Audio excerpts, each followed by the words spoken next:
জুমার দিনকে বিষ্ণু নবী সাল্লাল্লাহু আলাইহি ওয়াসাল্লাম বলেছেন হাদা ইয়াউমুল ঈদ, হাদা ইয়াউমুন জাআলাহুল্লাহু লাকুম ঈদান।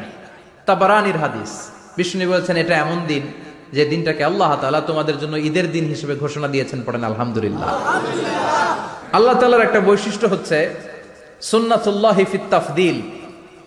এক এক জিনিসের উপর আল্লাহ এক এক জিনিসকে বৈশিষ্ট্যমণ্ডিত করেন, মর্যাদা দান করেন। ফাদ্দালা জামানান আলা জামান কামা ফাদ্দালা মাকানান আলা মাকান, ইনসানান আলা ইনসান। আল্লাহ ব্যক্তির উপর ব্যক্তিকে প্রাধান্য দেন, আল্লাহ সময়ের উপর সময়কে প্রাধান্য দেন, আল্লাহ স্থানের উপর স্থানকে প্রাধান্য দেন। এটা আল্লাহর সুন্নাত। এটা আল্লাহর কি সুন্নাতুল্লাহি ফিত তাফদীল। ফাদ্দালা জামানান আলা জামান কামা ফাদ্দালা মাকানান আলা মাকান, ইনসানান আলা ইনসান। পৃথিবীর সব মানুষগুলো এক রকম নয়, এক মর্যাদার নয়। আবার লক্ষাধিক নবী